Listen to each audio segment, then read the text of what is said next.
Good morning, everybody. Welcome to the start of the Isles of Scilly Health and Wellbeing Board meeting on Wednesday, 4th of February 2026. We're running a little bit late. For reasons I explained outside the start of the meeting, we're going to move into the presentation first, and then we'll come back to other formal agenda items in due course. So I'm not entirely sure who's kicking off with the presentation. Good morning. I'm more than happy to start. That would be fantastic. Please go ahead. Thank you. First of all, can I just apologise for not being on the islands with you this morning? Unfortunately, something came up I had fully intended to come across. And the only other thing I will say is I'm on call at the moment. And there's been a major incident that had been declared last night in Devon, which we'd been pulled into. I think that has been stepped down, but just in case I get a phone call, John Groom and Juliet Ferris, both from ICB and CFT respectively, are here and know the presentation should I have to take a call, so I do apologise. Thank you for inviting us. For those of you who don't know me, I'm Susan Bracefield. I'm currently the Acting Chief Executive for Cornwall and the Isles of Scilly Integrated Care Board. Previously, my substantive role is the Chief Operating Officer and the Chief Nursing Officer. And the interim at this point in time is as we move close to a cluster arrangement with Devon ICB, where there will be, I'm hoping, very soon, an interim cluster chief executive that will go across both Cornwall, Isles of Scilly and Devon. So at the moment, it's me until such time as we cluster, which will be at the end of March.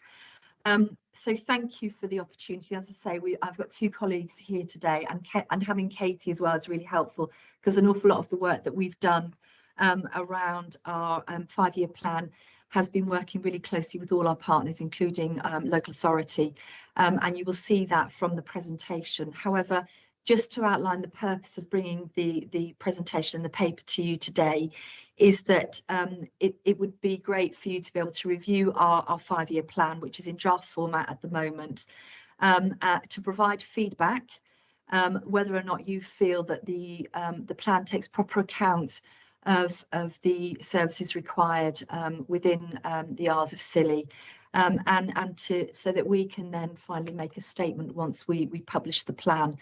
What I will say is the 5-year plan that we've produced takes account of many other pieces of work that are going on in Cornwall and the Isles of Scilly.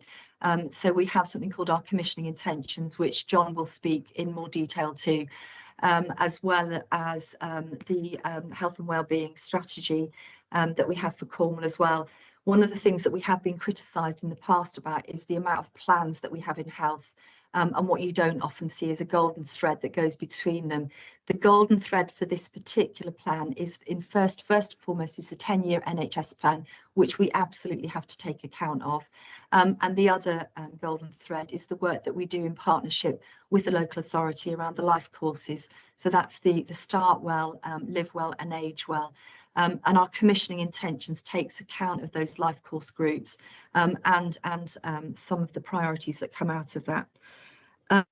If you just indulge me for a moment, the 10-year plan is really important because it frames the work that we're doing, and it sets out 3 big shifts for the NHS and talks very much about how the NHS needs to move into a different way of operating, a new way of operating that takes account of our socioeconomic issues that we see across England, but also the demographic as well of ageing, the ageing profile. And we know that in Cornwall and the Isles of Scilly, the one thing that makes us unique is we are ageing faster than other parts of the country. And we see that in some of our frailty numbers, people that have had a diagnosis of frailty.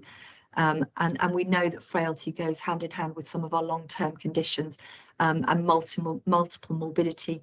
And what we're seeing is people living longer is they're living with more conditions, which makes some of that treatment much more complex, not necessarily acute, but certainly more complex. So the 10-year plan is also is looking to how we give a better experience to people who are aging, living longer, but not necessarily have lived well. And that's really important.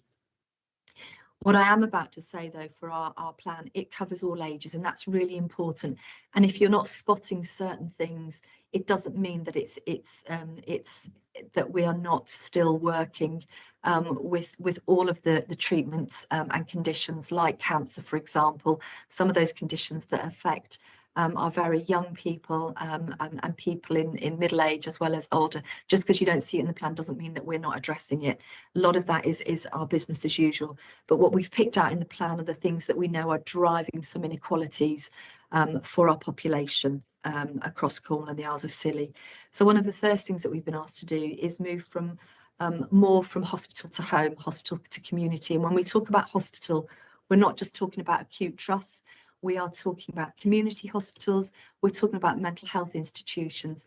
We know that when people are in institutional care for longer periods than needed, they don't fare well. And we see this in our elderly in particular.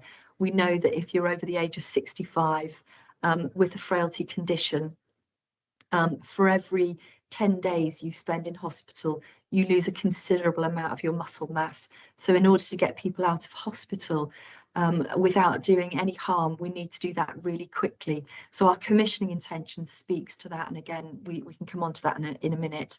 We also want to offer more choice at home. We know that our acute trust, particularly in Cornwall, is the only acute trust that we've got. And an example I'd like to share with you is I was on call at the weekend. And one of the things that I was told was we didn't have any high care stroke beds and we didn't have any high care coronary beds. That's not acceptable. RCHT is our only acute trust, so we need to make sure the sickest people have access to the most acute services and specialised services. Our next hospital, of course, is Derriford across the border, and that serves 20% of our population that face into it, but it also serves 100% of the population for Cornwall and the Isles of Scilly for something we call tertiary services. So those are very, very specialist services. People, for example, that need very complex cardiac surgery, people that have complex neurology, brain tumours, those people will have to go to Plymouth. So in order to support Plymouth, we need to make sure that the services we have in Cornwall are used to the best efficiencies that we possibly can. So not all people who have gone to hospital in the past need to go to hospital. And what we're building is a cadre of services within Cornwall and the mainland and on the islands that keep people closer to home for as long as we possibly can, or at least return home as quickly as possible once their acute care has been completed. And again, I'll remind folks that this is as much for mental health conditions as it is for physical health conditions. Keeping people in mental health institutions is just as damaging potentially as it is for people who are in acute trusts. So when I'm talking about the three headings, there's a huge amount of work that sits behind them, but it's helpful just to take that helicopter view to let you know what we're doing. Analog to digital. This is a big piece of work that we need to land in Cornwall and the Isles of Scilly, particularly in the islands, because it's what keeps us in touch with the population on the islands, and how we get the most up-to-date digital services is incredibly important. And I think that the work that's been done in Cornwall and the Isles of Scilly today has been really good. It's been a real, when you compare us and benchmark us to other parts of the country, we've got some fantastic work that's happening. Some of it has been born out of COVID, never waste a crisis, as they say. So some of the work that we've done has really accelerated our ambitions because of COVID, and we'll continue to accelerate that when we go into the cluster as well. It's very much on the objectives and priorities for Devon as it is for Cornwall and the Isles of Scilly. We are not ignorant to the fact, though, that we have something called digital poverty. So we know that affects all ages as well. So the work that we do with our voluntary sector, with our local authority, all of those partners ensures that people have equal access to the digital technology. And it's a big part as well of keeping people at home. So we do something called hospital at home, virtual wards, I think was the old parlance that we used. So people that can be looked after in their own homes with digital assistance, really important. And we're seeing a proliferation in the services that are out there around digital that I think we need to harness. That is a different way of commissioning service in health to what we've done traditionally. And the other thing is allowing people to access their own care and have more say over their care is really important. But if you're on the, I don't know how many of you have got the NHS app, you get results through the NHS app. We're very aware that we need to provide support, because if you're on a Friday afternoon or even a Saturday, as I've had, and you get your results through and you're worried about it, where do you go? So we need to make sure the infrastructure around the ability for people to get access to their records are really important. So some of the work that we're doing around case management, case coordination is incredibly important to make people feel safe, but also to have confidence in the information that we're giving them. And sickness to prevention, huge piece of work. And this is where our public health colleagues are so incredibly important. And the work that we do with them and the lead that we take from public health is incredibly important. If we get further upstream in general health, physical health and mental health, the less people we'll see hit crisis, the less people we will see have multiple admissions into hospital. And you can apply that to so many different conditions. Three of the main conditions that we agreed in Cornwall and the Isles of Scilly that drives admissions into hospital and into services is around cardiovascular disease, respiratory disease, and frailty. Those really drive admissions, but they also drive a poorer quality of life. So a lot of the work that we've done in terms of our strategy, clinical or otherwise, has focused on those conditions. And when you start to look at some of the social determinants of health, you see much higher numbers of cardiovascular disease and some of the chronic respiratory diseases in those people that live in some of our poorer areas. So being able to tackle those and being very upfront about what we're doing is incredibly important. And all of that we're encapsulating in something that you probably have heard of is called neighbourhood care. So I think it's fair to say that Cornwall and the Isles of Scilly has been seen as a pioneer in this area, and we've been name checked in the 10-year plan. I've been fortunate enough to go to a few national meetings recently, and we often hear Cornwall and the Isles of Scilly being referred to in the work that we've done around neighbourhood. Juliet is your, for want of a better title, place director for the west of Cornwall and the Isles of Scilly, ensuring that we are meeting the needs, because across Cornwall and the Isles of Scilly on its own, we see a wide variety of needs in terms of health and social care. The other thing that I would like to talk about is estates. Because in doing neighbourhood care, good neighbourhood care, we have to make sure that the estates are in good nick, they're in good repair, but actually they serve the needs of our total population. And some of the mistakes that we've made, and I've been around in the NHS for 40 years, so I've seen some of those mistakes firsthand, is we work in silos. So our local authority will come up with some fantastic services. We come up with the same sort of ideas in health, and we never talk to each other. So neighbourhoods are bringing partners together to make sure that what we don't do is create, and I've heard this from people, from mums in particular with young children. There's a maternity hub in one part of a town, and then there's a health and wellbeing hub in another part of the town, neither of which are on a bus route. So if you don't drive, and in Cornwall, if you don't drive, that's a problem. Same with the islands, getting around is not easy. So making sure that infrastructure, both digitally, but also bricks and mortar, is fit for purpose. And I know that's an awful lot of the work. It's slow because the estates that we have within health services particularly are old. They've not had the proper investment. So we're doing quite a bit of work around our estates.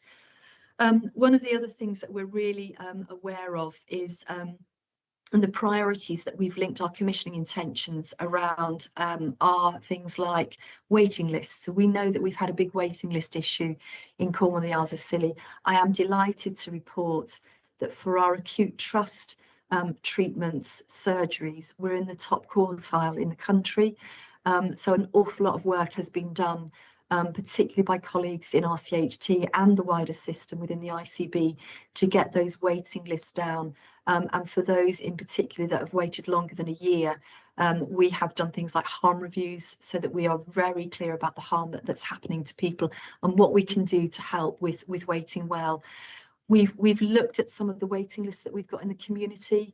And one of the inspections that we've had recently that we did in collaboration with the local authority is around SEND services. So we know that the services we're offering, particularly our young folk in some of those waiting lists, is not good enough. So that's neurodiversity, autism, ADHD, and speech and language. Those are the three real priorities for our community services that we have to get ahead of the curve, because we have got long waiting lists. We've just been talking about that this morning. We have 900 children on a speech and language waiting list that have been waiting beyond a year. So we know that that causes a real problem for later years. So we're doing what we call a waiting well.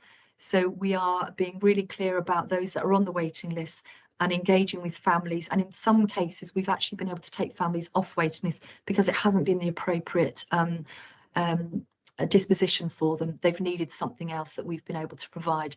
So we've recently had 140,000 come down from the national team, which we've put into waiting list initiatives for our community. And we're doing something called community assessment days, where we're seeing larger amounts of people who are on waiting lists so that we can get to them much quicker.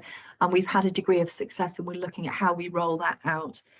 The slides that you've got, I'm not planning on going through all of them, because we know that doing death by PowerPoint isn't always helpful. I'm much more up for a conversation with all of you about what you think we've got right and what you think we haven't quite got right. But what I will say is we are really, really clear about the struggles that we have in all parts of our population. And up until I took the acting chief exec role, I was the co-chair for the Start Well. Katie is very much a big part of that work, and recognising some of the real trials that we have and challenges for families who are living in poverty and the outcomes for those individuals. Children in care, we know that we see higher suicide rates in children in care. So being really transparent and open about the particular challenges that we have and talking about them is only going to be for the good of our overall population, and not hiding from some of those challenges. And I'm more than happy to take any criticism so that we improve the offer that we give. I'm going to take a breath, because I'm throwing an awful lot of information at you, and we've got a lot of people. We've got Katie, we've got Ben, we've got Juliet, and we've got John Groom. I was going to call you Groomy, that's his nickname. I do apologise, sorry. I answer to most things, that's absolutely fine. I do apologise, that was very informal. To give them the opportunity to talk about the work that they're doing, so that you're not completely bored by my voice, and really look forward to taking some questions afterwards. So who shall I hand? Shall I go to you first, John, to talk about more about the commissioning intentions that we've agreed for our population? Thank you. Thanks, Susan, and it's really good to see everybody. So just by way of introduction, my name's John Groom, and I'm one of the 3 relationship directors in the ICB. I'm the relationship director responsible for acute services. However, over the last 2 or 3 months, I've been heavily involved in the commissioning intentions work with a number of other colleagues from the ICB, including Janet, who sends her apologies for today. As part of that kind of team working approach, obviously, as Susan's alluded to, we work very closely with our partners in the council. And that's one of the things that I will be sort of stressing, is the co-commissioning of service provision based on informed decision making through gathering information and involving in a conversation with colleagues like yourselves. And then also what we are really working very hard on, which is why it's good to have Juliet here, is an all system approach in terms of taking account of provider capability and provider view in terms of delivering what's realistic. So as Susan's alluded to, often this conversation reflects the power of 3. So in terms of the power of 3, we obviously have hospital to community, we have analog to digital, and we have sickness to prevention. We also have another power of 3 in terms of the way that we have stratified our population in terms of our Start Well programmes, our Live Well programmes, and our Age Well programmes. And then in the pack that you've received, we have another power of 3, which is to create better health, to deliver better health care, and to make the best use of health resources. But there's also a 5, and the 5 is the one that I'm going to talk about. So within your pack, you will see that there is a matrix slide. And in terms of delivering on the 3 main objectives, hospital community, analog to digital, and sickness prevention, we have got 5 main work streams. Those work streams are neighbourhood care, proactive care, planned care with acute community diagnostics, which supports what Susan was saying in terms of community assessment days and interface days, and then health inequalities and prevention. Now, in your slide deck, the last one is called health inequalities and prevention. In the wider pack, that also stresses co-commissioning. So it's really good to have Katie here. And what we're trying to do is be more informed across the whole piece. And as Susan alluded to, think about the social factors that come in to determine the kind of care we can deliver and the kind of care we need to aspire to deliver. But the main thing for me is that all of this is driven through neighbourhood care and neighbourhood teams being the primary vehicle for us to deliver, and for those teams to be a collaboration of partners across traditional NHS partners, volunteers, third party, council, whoever can get involved to allow us to tailor as best as possible services to the local community.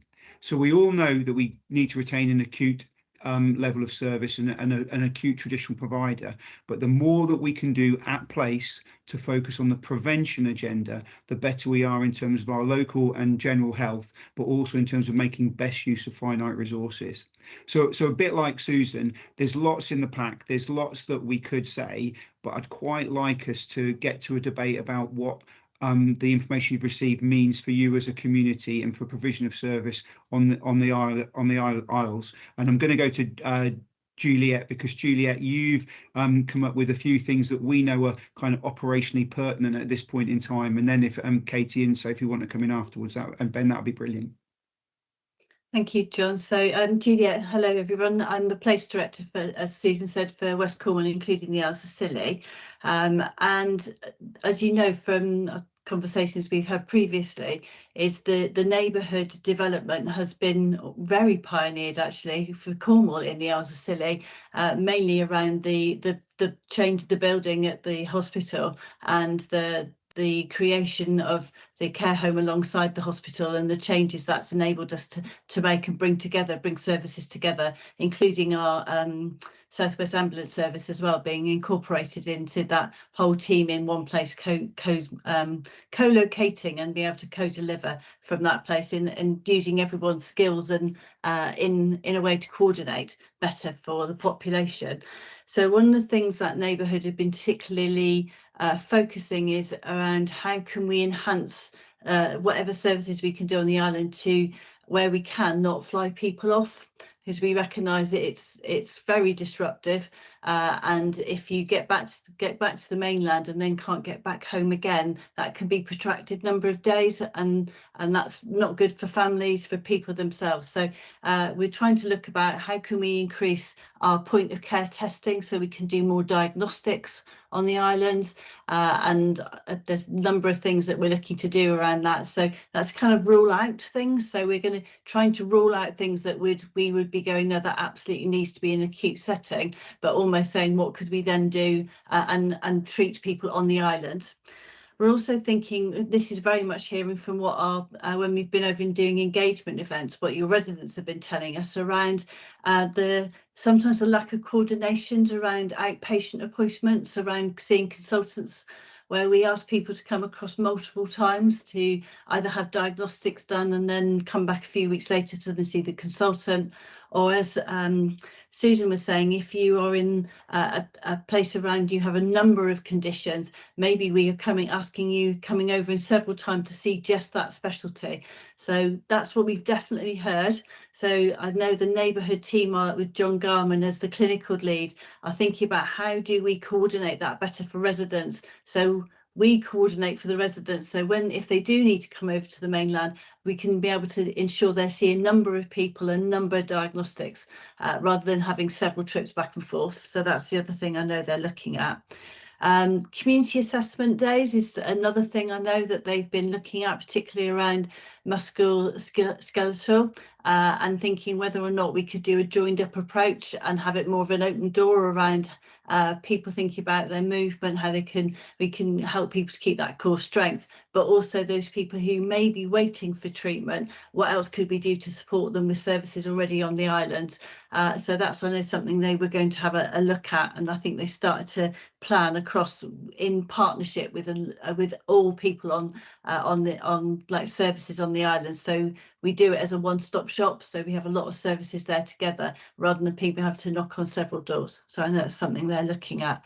And then kind of the other thing was we were looking at is where could we through having a multi-agency with people using our health services, either in the GP practice or within the hospital setting, have an ability for consultants to dial in to see people with their GP alongside them, rather than having to fly off. So we can have a more of a joined up plan based on what matters to that individual. So those are some of the few things that they're looking at.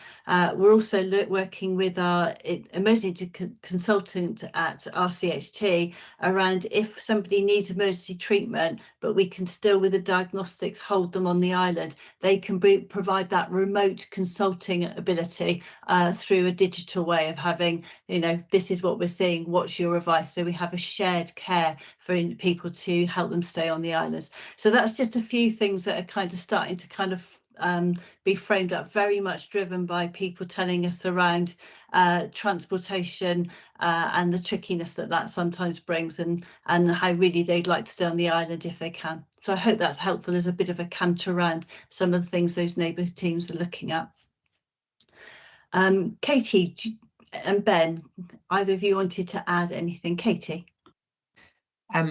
First, I did just want to take a minute. I do want to hand over to the room, but I just wanted to take a minute to thank particularly Susan for coming. It is really lovely to have the chief exec to come and present this to us. So thank you for that. And I know your diary is probably rammed at the moment. I think I just sort of there's lots of things going on, and one of the things I'm trying to think through in my role is how do we keep everything feeling really relatable to the residents of the Isles of Scilly.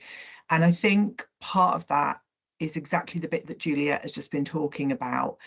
What is changing in the NHS system is this real focus on neighbourhood health and how we take both decisions and actions within the communities in which people live. And that's a real advantage for the Isles of Scilly. It means there's a strategic shift and there's a shift of resource that's happening that allows us to do things in a way that can really work for the islands. And I think a lot of that is happening through what we call the INT, so the integrated neighbourhood teams. And the Isles of Scilly has its own one of those within the NHS structure that we have locally. And there's some really, really good work happening within that. And Juliet's just named, you know, some of the things that are being addressed through that work. And I find that really exciting. I think the challenge is just, one, making sure it feels relevant in this room and that people understand what's going on. And I think, you know, we have a commitment to try and bring that to life. So Juliet and I spent some time last week talking about some engagement days that will happen on the islands. We're hoping towards the end of March, beginning of April, where we'll have 2 days, both on St Mary's, but also on the off islands, to come and talk to residents about what all these plans mean. Because it's hard as a professional who does this full time to keep abreast of what's going on. So I do think it's really, really important that we both invest time in helping people understand what we think the priorities are, but then also opening up that conversation to really understand. So having just said that, I'm going to stop talking because I think it would be really good to turn it over to the room and see if people have got sort of questions, comments, anything that they'd like clarifying. Yeah, thank you, Katie, and I'd echo the thanks you offered to Susan and everybody else who's contributed to the conversation so far. Before we carry on the conversation, I'm delighted to say we're now quorate in the room, which allows us just to pick up on the formal part of the agenda. So before the conversation starts, can I just go to agenda item 1, which is declaration of interest? Do we have any, please? Councillor John Peacock. Okay. Okay, so I've got no declarations in the room. Urgent items is agenda item 2. I'm not aware of any urgent items, so I think that is concluded. Which brings us to part 1, draft integrated care board 5-year plan. We've had the presentation. Has anyone in the room got any questions, queries, observations they'd like to raise? John Peacock. Yeah, I think for me, so John Peacock, I'm, for those that probably new on the call here that don't know me, I'm lead member for environment on the islands, but I'm also a member of the council for CFT as well, so council of governors. So I think for me, my main takeaway from living on an island is the fact there's 28 miles of water between us and the mainland. And I think there are always significant issues that raises all the time. And I think one of the concerns I have, I'm going to raise two particular issues at this point, and then would look for some feedback. But the first issue is, I don't quite know how we deal with mental health on the island. So if there's a mental health emergency, how that's dealt with. I don't think the provision of mental health services is particularly strong on the islands. I'd love to be proved wrong on that. There's, as you say, I really, really welcome all the digital stuff. I welcome the concept of people not having to leave the islands, and welcome the whole integrated neighbourhood teams approach, I think. And I was really pleased to see that we were one of the initial rollouts of that within Cornwall, which I think was really strong. But I'm just going to quickly, you quickly raised transportation. So I can't remember who it was now. I think the lady from CFT. Transportation is a major issue on the islands. We are, the last week, 2 weeks, well, it seems like a year, but I'm going to say certainly 2 or 3 weeks, there's been like 60-mile-an-hour winds every other day. We have 4 modes of transport off the islands. Patients are only able to use 3 of those 4 modes. So I want to ensure that anybody going to any appointment off these islands can use all modes of transport that are available to them. Currently, there's only 3. There are only 3 in use by HTG, and 1 very, very sparingly. So I'm not going to start naming companies because that's not fair, but we have 4 modes. I want to ensure that each mode is used. That's probably enough for me, but I think for me, the mental health area is something that is of concern to me.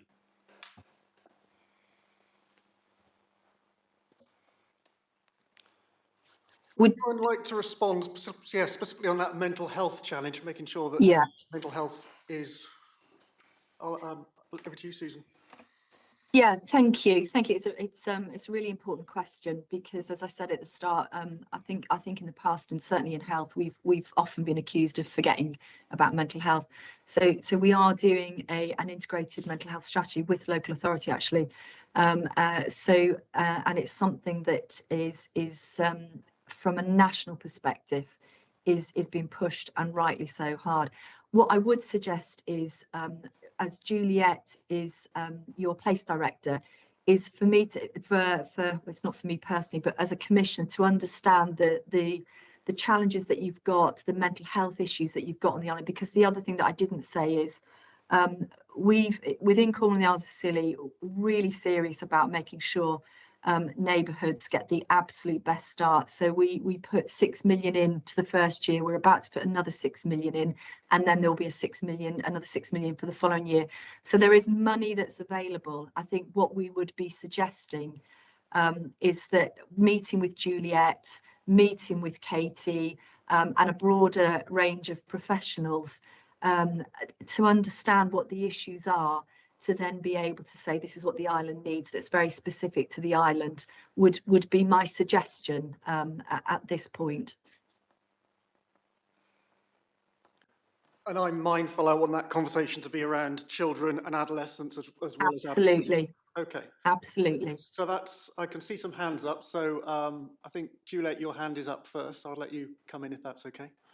Thank you, Chair. So I've just writing down before Susan speaking, we'll convene something with John Nunes, who's the lead of mental health from CFT, Councillor Peacock, to kind of look at that. And I think it is the whole continuum, isn't it? It's for our children, young people, and our older adults as well. So it needs to be looking at the whole range, and trying to really understand the issues that have been faced on the islands, and how do we provide that in a different way that then is able to meet those needs, bearing in mind what you said about the 28 miles of water. We need to think differently. So I would take that as an action away.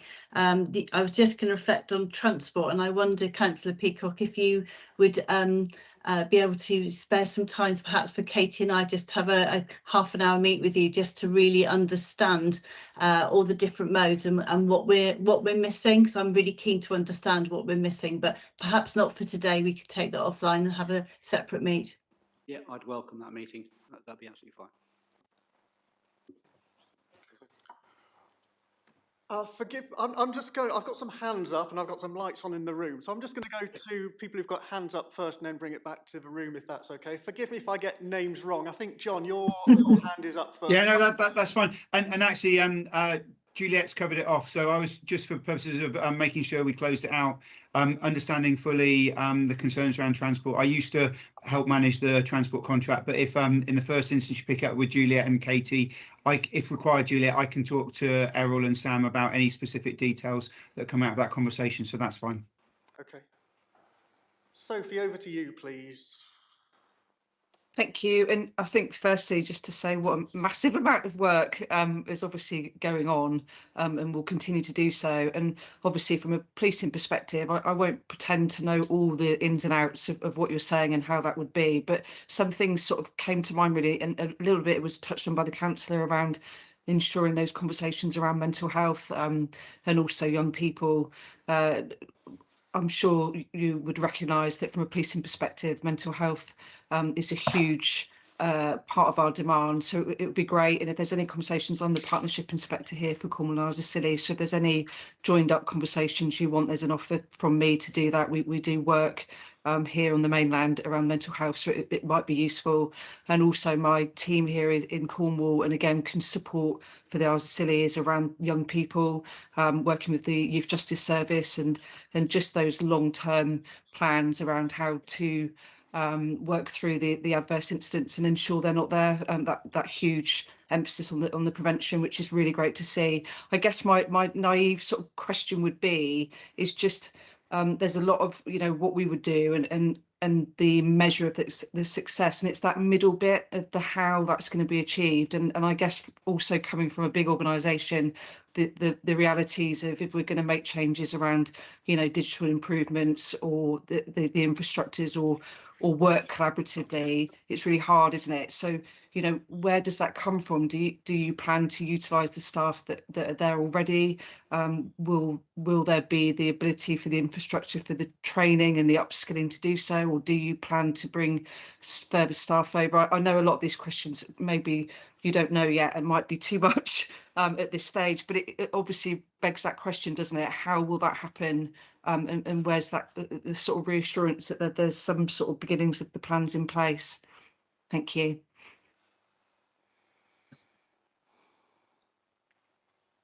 Go ahead, Juliet. So I wonder if I can, and Sophie, start to answer, because I think they haven't got a full plan, because I think it is evolving as we're going, and understanding the issues will then, I think we know where we've got some skill gaps, but there are things that are more emerging, and we need to be thinking what is wider available that we can utilise, especially in that digital space, which will only be for some people. I think that's like recognition is digital works really well for some people and it really doesn't for other people. So tailoring our approach is really important. So we just don't say it's one size fits all here and then that's it and we're done. So I think there's something about how do we tailor our approach, and we're looking at excuse the title, it's called patient activation, but I would call it people activation. It's looking around how activated you are in your health and care will help us tailor whether or not that's a person one-to-one or actually the digital, maybe your preferred ways. But within the islands, I think we could do that probably quite quickly around knowing each other probably a bit better than perhaps in other places in Cornwall. So I think there's something around the skill mix which the neighbourhoods are starting to look at around what skills do we need for our population, what have we got and what do we need to grow, and how do we grow our own stuff, but actually what additional things do we need to bring. So it's a bit of a mixed picture for sure, but it's also about recognising the skills you've already got on the islands, but it may not be the job role they're particularly in at the moment. So it's thinking about in a broader scale of it as well. But it's work in progress is probably the best I can say at the moment.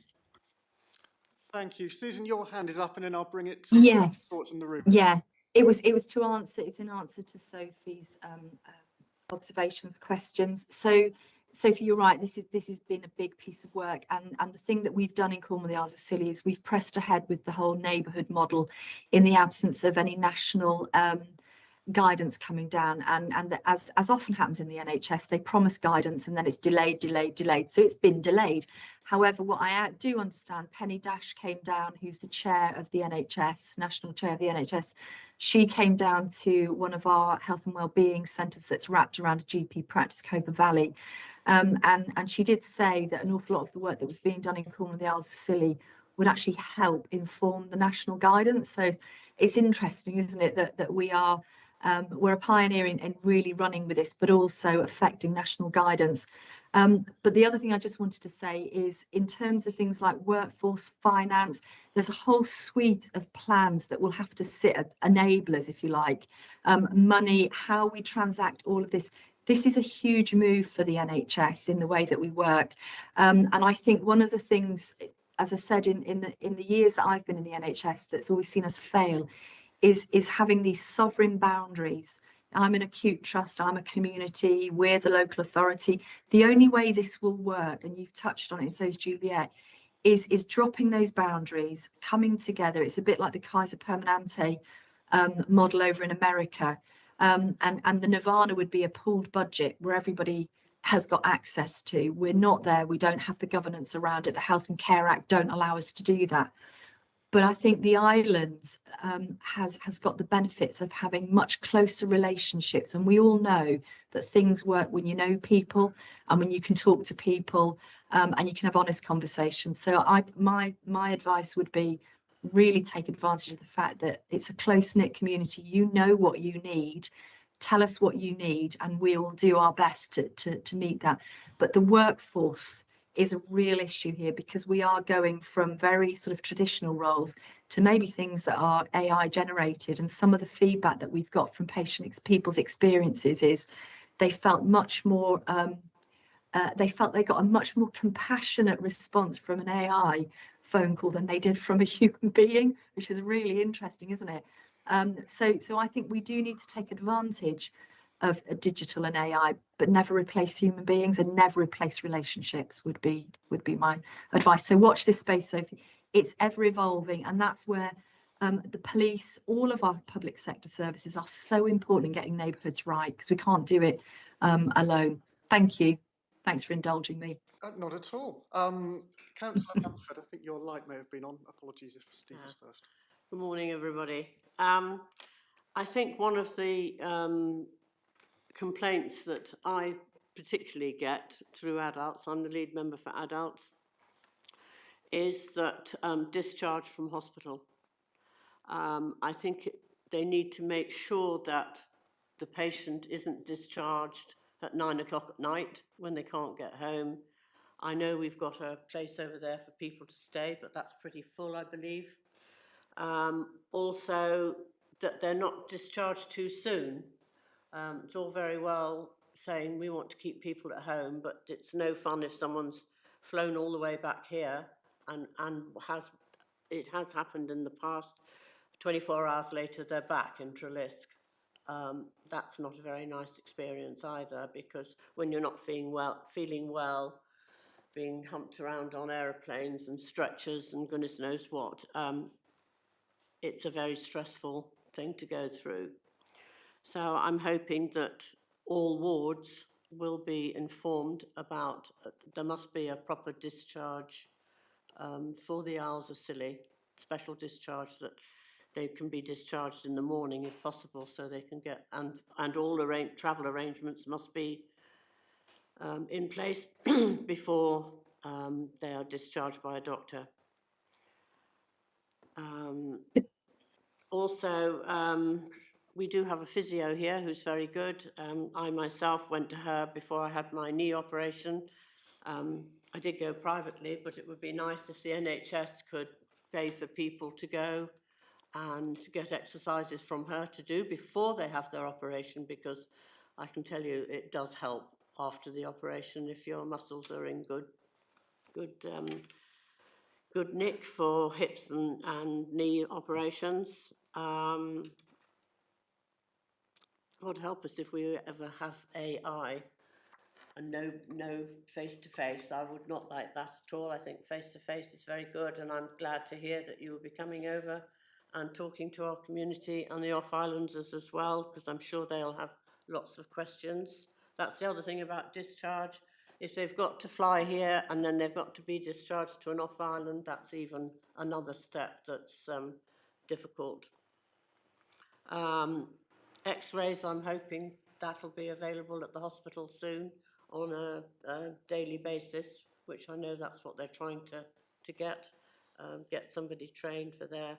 And mental health we've already covered, so that's just my thoughts at the moment. Thank you.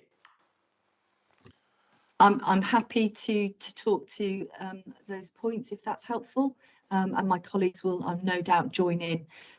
So the issue of discharge is something that I think is we've not got right for a long time in Cornwall, certainly the 15 years that I've been in Cornwall. So as part of our commissioning intentions, one of the programmes is discharge to assess. So getting people out in a timely way, but you're absolutely right, not so that they bounce back into hospital, but they're also not sat in a hospital bed waiting for onward care, waiting for transport is incredibly important.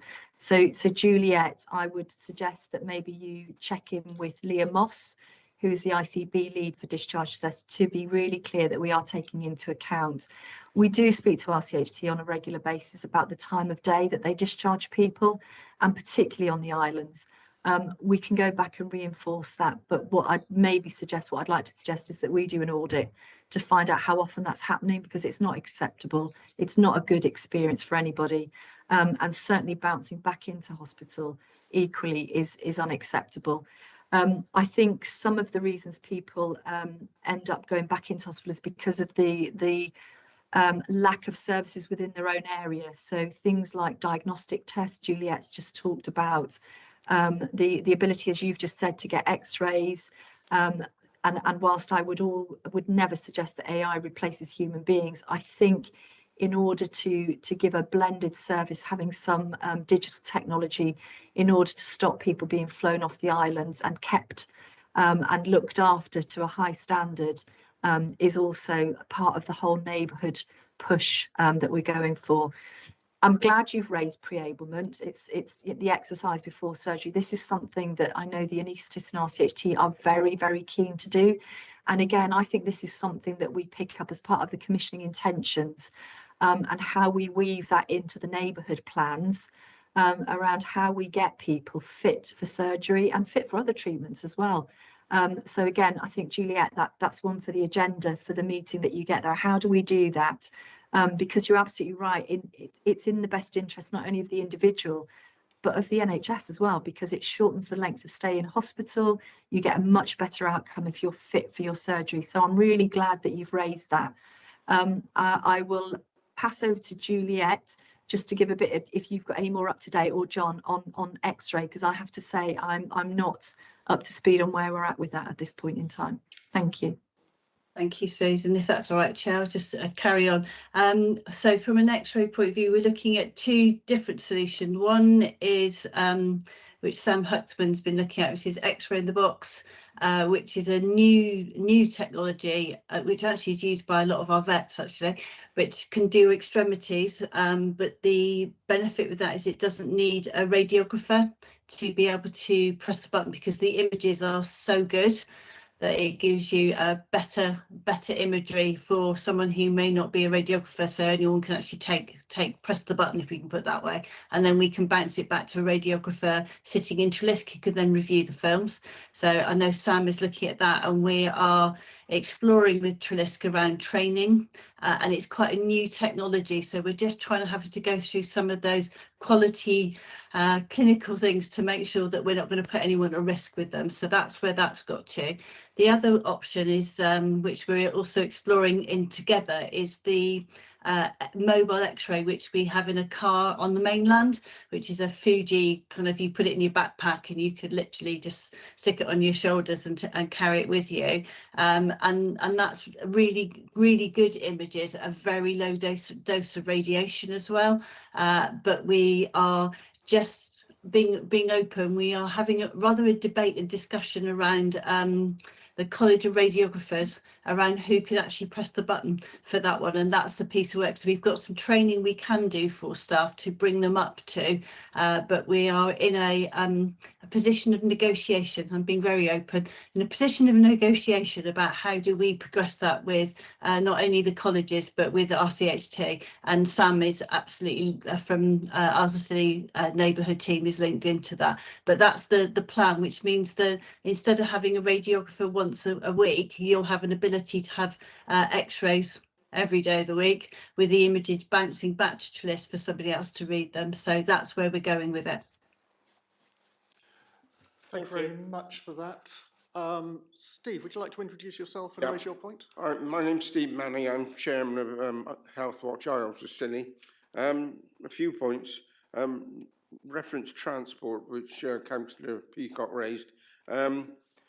Please be aware that the Health Watch on the Isles of Scilly has a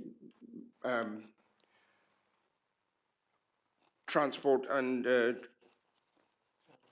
MTTG, sorry, I'm just trying to think what it means, but it's a transport group which meets regularly, and we talk to all parties, and we have the airline, the relative transport bodies there to discuss problems which rise. So if you're going to have a discussion about transport, can you please involve us as well? The X-ray is yeah, that's something that Sam is trying to get sorted out. And I think the main advantage is not only this mobility, because it can move off to this off-island as well, but it also gives a 3D image, so it gives a clearer image than an actual X-ray. So everybody's keeping their fingers crossed on that one. And something I'm going to say now, the reference to getting rid of silo management. This is something I've been involved with health now for about the last 15 years, from RCHT through to the ambulance service and with Health Watch. And it's something that's been discussed for about the last 13 or 14 years, and we're still trying to get rid of silo management. So I hope this time we might even manage it. But it does really, another remark I make, it does then, if you get rid of silo management, it goes back to the NHS of the 50s and 60s, when it was all one national health service, meaningfully. Anyway, that's it. All right. So I think there was the familiar anxiety and concerns that transport is obviously a fundamental issue for us living on our collective little group of islands here. But the other sort of wider point I think Steve was raising was this whole thing about silo working. How do we break down some of those psychological and physical barriers to ensure that we're all working as efficiently and as productively and as collaboratively as possible? I don't know if that's a rhetorical question or not. So I think it's a great question. As I've said, 40 years in the NHS, and I think we've got to land this. We've tried to introduce the Kaiser Permanente model of care into the NHS for years now. I think we've got a real opportunity in Cornwall and the Isles of Scilly. And I'm really clear, for as long as I'm the accountable officer for Cornwall and the Isles of Scilly, we will continue to do that. And that won't change when we cluster with Devon. And in fact, Devon are learning from the work that we're doing in Cornwall and the Isles of Scilly, so that they can start to get up to the same sort of speed and level that we're at in terms of neighbourhoods. The way to break down the barriers, the way to break down those organisational boundaries is through the neighbourhoods. It is through talking and being honest with people, what's working, what's not working.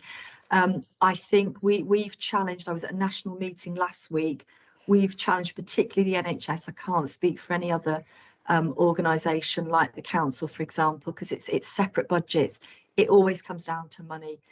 If we can do something different in the NHS, in the way in which we pay for services at the minute, which is mostly in blocks, we just give blocks of money to our acute trust, to our community providers, if we can start to think more creatively about how that money gets to the right places, means that we can still run a hospital, means we can still run those services that are absolutely vital for people, but equally has some flexibility at a much more local level. And to be able to do that, you've got to have agnostic organisational boundaries. So it's incumbent upon all of us in the way we behave, the way we communicate with each other, the way we do business. That's the only way that things are going to change. Hopefully I might see it before I retire. You've got a couple of years. Thank you. Thanks for that. No further lights on in the room. Just my observations. I think it's a very easy to read and understand plan. I like the fact it's relatively brief. It's not the sort of very great big weighty document that takes hours and hours to read. In terms of some of my observations, I think most have been covered. For me, it's just how we convert a document that is Cornwall and Isles of Scilly to be very Scilly specific. I think the neighbourhood plan should give much more relevance to our own particular issues. So I look forward to us all working on that. Again, I welcome the sort of suggestion that Scilly can be a pilot for some of this work. We can be a pioneer, we can be a front runner, and hopefully others can learn from us. Personally, I don't like the phrase children at school on page 8. I think I don't know how many children and young people in Cornwall and Scilly are educated other than at school, so just mindful that welcome the conversation we've had around mental health, the need to be as proactive, preventative, early intervention as we can to avoid crisis on those sorts of matters. I can't see any more scribbles from me. So yeah, so from my point of view, it's just how we, in the coming days, weeks, months and years, convert this from a sort of big strategic document into something which is meaningful to the children, young people and adults and families of our own community, and make sure that we can work with Juliet and other people to achieve that. So I think if that concludes our conversation today, we have 2 recommendations on page 2 of the agenda pack. Recommendation A is that members of the board are asked to provide feedback on the draft plan, and I think the conversation has done that. And recommendation B, which we'll take together, is that we confirm the ICB 5-year plan takes proper account of the health and wellbeing strategy, and agree to provide a straight statement that it does to be included in the ICB 5-year plan. How do we envisage that statement being produced? I'm conscious that we were a combined joint health and wellbeing board. Now we have Cornwall's health and wellbeing board and Scilly's. So do we need a separate Scilly statement at some point to reflect that?